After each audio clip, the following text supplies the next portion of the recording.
మా ఆమెకు ఇబ్బంది అవుతుంది సార్. బ్రీడింగ్ అవుతుంటే ఖమ్మం వెళ్తే ఖమ్మంలో చూపెట్టుకుంది. ఈ అక్కడ బాగానే ప్రెగ్నెంట్ ఉందని చెప్పారు. చెప్తే మా కొద్దిగా ఇది బ్రీడింగ్ అవుతుందని మందులు ఇచ్చింది. మందులు ఇస్తే మందులు వేసుకుంది. ఇంటికి వచ్చి నాకు ఇట్లా 3వ నెల అట అవర్ దాకా కూడా తెలవదు ఆమెకు. ఇటు బ్రీడింగ్ అవుతుంది అనేది ఒకటే అరక. అయితే బ్రీడింగ్ అవుతుంది, మందులు ఇచ్చారు. నేను ప్రెగ్నెంట్ అంట, 3 నెలల ప్రెగ్నెంట్ అంట. మందులు ఇచ్చింది. ఏం కావాలి అన్నది మేడం అంటే సర్లే అని నేను రెస్ట్ తీసుకొని ఇంటికాడ ఉంచుతున్నాను నెల పాటు. ఉంచినాక మళ్ళీ ఏమేమైందంటే మా ఆడపిల్ల అయింది, మగ పిల్లగాడు అయింది, చూసుకోవాలి అనే ఆలోచన బాగుండే.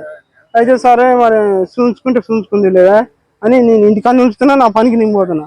ఆయన వాళ్ళ మేనమా కొడుకు ఒక ఆయన ఉండు, ఆయన సూర్యపేట చేస్తాడు. చంటి ఉప్పుల సంటి సర్వారం. ఈయన ఆశ్వాన్ కాంపౌండర్ చేస్తాడు, అటు ఇటు మాట్లాడు.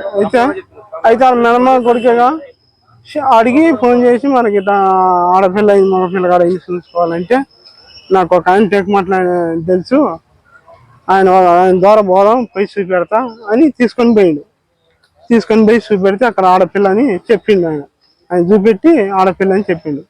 మరి ఎట్లా సార్, మరి ఆడపిల్ల అయితే మరి మేము సాధలేము, 3 ఆడపిల్లలు అయితే సాధలేము అంటే నీకెందుకే, నేను ఆపరేషన్ చేపిస్తాం, ఇంకా నార్మల్గా చేపిస్తా, నీ భార్యకి ఎటువంటి ఇబ్బంది రాదు.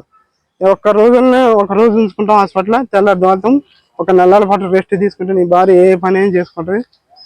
ఒక 38,000 అవుతాయి ఈ ఖర్చు ఇచ్చేయి, మొత్తం నేను చూసుకుంటా అంటే సర్లే సార్ అని మళ్ళీ సూర్యాపేట వచ్చి నాకు అక్కడ 18,000 ఇంటి ఇచ్చి 20,000 వరకు నేను ఇంటికి పోయినా. సార్ పొద్దుప్పుడు కూడా చెప్పిన, సార్ మంచి హాస్పిటల్కి తీసుకుపోయింది, మీకు తెలిసి అంటారుగా, మంచి హాస్పిటల్కి తీసుకుపోయింది సార్ అంటే సర్లే తీసుకోవద్దులే అన్నాడు. నేను డబ్బులకు వచ్చి ఇంటికి 20,000 తీసుకొని పోతారికే ఒక హాస్పిటల్ ఉంచిండి అన్నాను. అయితే నేను మా ఆవిడకి ఫోన్ చేసి ఏ హాస్పిటల్ మరి నేను వస్తా అంటే ఏమో నాకు తెలవట్లేదు, మరి ఆయనకి ఎవరికి హాస్పిటల్, ఆయనకు ఫోన్ చేయి నెంబర్ చెప్తాంటే నెంబర్ చెప్పంటే చేస్తే నాకు అడ్రస్ తెలవకపోతే నేను ఆటో ఆయనకి నేను చెప్తాను. ఆటో ఆయనకి ఇస్తే ఆటో ఆయన తీసుకుని నేను అర్థించుండు. ఇదే హాస్పిటల్ అని చూపెడితే సర్లే ఇదే హాస్పిటల్ అని 7ంటికి పోయినా. పోతారికి వాళ్ళ అమ్మ ఉంది, పక్కనే వాళ్ళ అమ్మ ఉంది. నేను పోతారికి ఆమెకు ఆల్రెడీ 2 ఇంజక్షన్లు వేసారట, బాగా ఇబ్బంది పడుతుంది.